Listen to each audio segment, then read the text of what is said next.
Bonjour, merci. Ça va être un petit catalogue sur les différentes maladies qui donnent une fibrose des lobes supérieurs.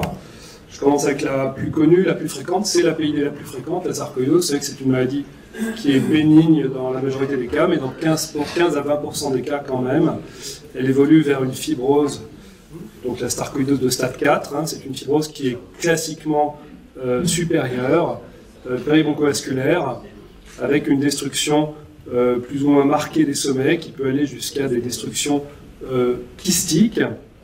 Parfois, il y a des masses de fibrose, un peu comme on a dans la silicose, c'est plus rare. Et puis, alors vous voyez ces aspects relativement classiques. Et puis, une des complications qu'il faut systématiquement rechercher au sein de ces zones kystiques qui se sont créées, c'est l'aspergilisation. On en a parlé largement hier. C'est une complication extrêmement grave et qui met en jeu le pronostic vital chez ces patients du fait du risque important d'hémoptysie. Deuxième maladie, de connaissance plus récente, elle a été démembrée il n'y a pas si longtemps que ça, c'est la fibroélastose pleuroparenchymateuse qui a cette particularité de n'être pas simplement une PID, mais d'atteindre aussi la plèvre. C'est ce qui fait sa caractéristique. Et donc sur le plan scanographique, on la reconnaît assez bien, même sur le plan radiographique, en fait, ça donne des épaississements sous-pleuraux des sommets, associés à des condensations, d'ailleurs assez confondues avec les condensations, et puis des signes de distorsion, des bronchectasie-traction, une rétraction des sommets. Et puis, il y a une caractéristique aussi, c'est ce qu'on appelle le platithorax, c'est l'aplatissement du thorax en antéro-postérieur. Là, si vous regardez ces radios qui m'ont été prêtées par Anne-Laure Brun, vous voyez que ça, c'est le cou de la patiente. Ça, c'est son cou, qui a une taille normale. Et vous voyez que le thorax a quasiment le diamètre antéro-postérieur du cou, donc il y a vraiment un aplatissement très marqué que vous pouvez voir là-dessus. Le pronostic est globalement assez médiocre. Après, ça dépend. Il y a beaucoup de formes quand même. Il y a parfois des associations avec d'autres PID, des PIC, des PHS également, des PINS, etc. Alors le diagnostic différentiel, c'est la coiffe pleurale. Et en général, on n'a pas trop de problèmes parce que dans la coiffe pleurale, l'épaississement est beaucoup moins marqué. Il y a des auteurs qui ont essayé de trouver un cut-off et ils ont proposé le seuil de 5. Il y a d'autres auteurs qui proposent 10 mm pour dire qu'en dessous, c'est une coiffe pleurale et au-delà, ça peut être une fibroélastose pleuroparenchymateuse. Le plus important, c'est que dans la coiffe pleurale, il n'y a pas de signe de distorsion.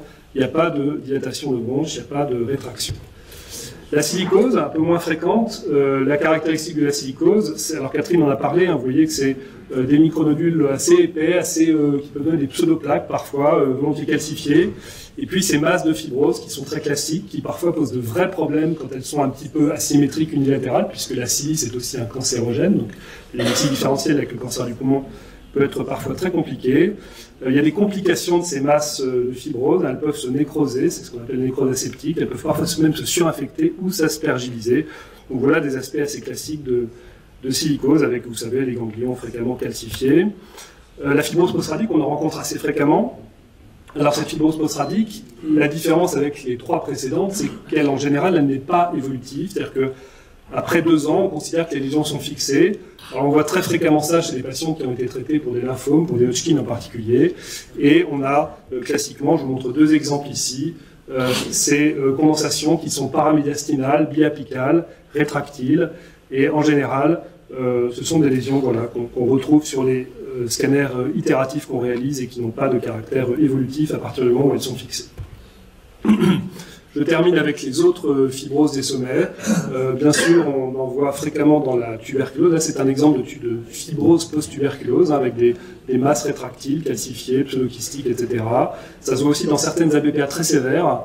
Dans les spondylarthropathies, on peut voir ça aussi.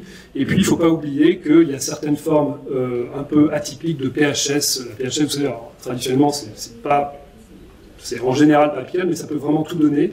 Et on peut avoir parfois des fibroses apicales qui traduisent une PHS. La fibrose de PR est traditionnellement basale, type PIC, mais elle peut aussi être apicale. Et puis, il y a quelques formes rares de FPI qui peuvent aussi être apicales. Merci beaucoup. Et je vous remets un petit peu de pub pour les gens et la site.